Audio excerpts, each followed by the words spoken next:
Everyone, আজ আমি কোনো রকম ব্লগ ভিডিও নিয়ে আসিনি। আজকে আমি নিয়ে এসেছি তোমাদের জন্য একটা অন্যরকম ভিডিও, ইনফরমেশন কিছু বলতে পারো।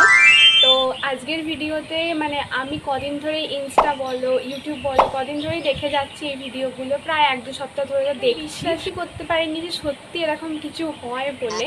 তারপর হঠাৎই কাল রাত্রিবেলা আমি নিজে যখন ট্রাই করে দেখলাম সত্যি তাহলে এরকম কিছু হয়, তো আমি নিজেই দেখে অবাক হয়ে গেছি যে হ্যাঁ, এতটা চেঞ্জ বা এতটা পরিবর্তন করা যায় বলে।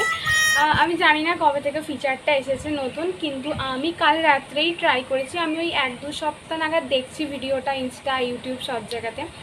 আর কালকে আমি রাত্রে যখন ট্রাই করলাম, অ্যাকচুয়ালি হয় না অনেক সময় আমাদের মনে হয় যে যে ড্রেসটা আমি পরে আছি সেটা অন্য কালার হলে বা পিছনে ব্যাকগ্রাউন্ডটা ফটোর সেটা একটু অন্যরকম হলে আরও বেটার হতো, আরও আই ক্যাচি হতো সেটা।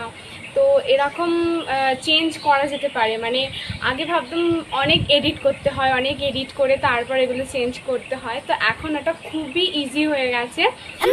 চলো আমি তোমাদের সাথে তাহলে শেয়ার করি জিনিসটা কিভাবে তোমরা চেঞ্জ করবে। আর মেটা এআই এত দিন দিন উন্নতি করছে, মানে বলার মতো না।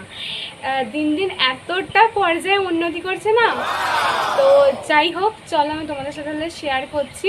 আমি এপিতে শেয়ারও করেছি ফটোটা। তো সেটা আমার ব্লু কালারের শাড়ি ছিল, কালারের শাড়িটা চেঞ্জ হয়ে গিয়ে ব্ল্যাক কালারে হয়ে গেছে। মানে এটা কিভাবে সম্ভব হলো সেটা আমি তোমাদের আজকে দেখাবো। চলো তাহলে ভিডিওটা শুরু করি।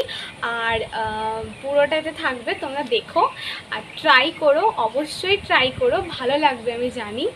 নিজেদেরও ভালো লাগবে, কারণ পিকচারগুলো আরও আই ক্যাচি হয়ে যাবে, নিজের ইচ্ছা মতো কালার চেঞ্জ করতে পারবে। তো যাই হোক, তোমরা ভিডিওটা অবশ্যই দেখো। তোমরা আগে থেকে এটা জানতে নাকি এখন জানলে সেটাও আমাকে জানিও। বাই।